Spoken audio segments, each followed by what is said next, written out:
When did we go to visit you? The king will reply, I tell you the truth, whatever you did for one of the least of these brothers of mine, you did for me.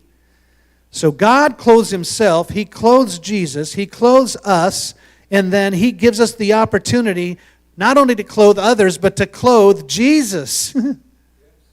That's a lot of clothing going on. Then he will say to those on his left, those were the goats. And by the way, what is going on in this world that all of a sudden a government leader, like the head of Russia, I'm not even going to say his name, thinks he's like Hitler 2.0? Can we not get past this idea that the way to personal enrichment is to go and take your bombs and your guns and go shoot and kill people so you can take their stuff? And it's not, he's not the only one. This has gone on through history forever. But are we ever going to get past this? Talk about a goat. And by the way, since when did sports people think that goat was a good term to label themselves with? Because right here, the last thing I want to be labeled as is a goat. And I know GOAT stands for greatest of all time, but I do not want to be a goat in any way, shape, or form.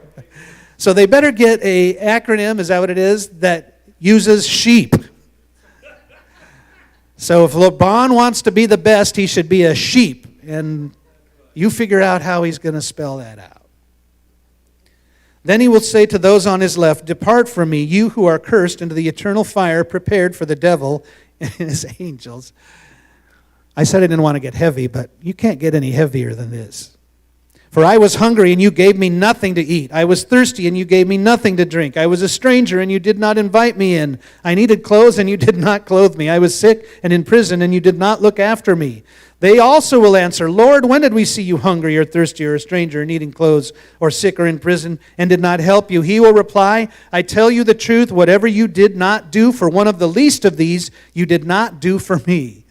And then they will go away to eternal punishment, but the righteous to eternal life. Yikes. All right. This is a little note that the president of the Pentecostal Union in Moldova, by the way, we support a missionary in Moldova, the Lungos, they're Assemblies of God missionaries. And this is, however, a different organization. Maybe the Lungos are part of this too. I don't know that.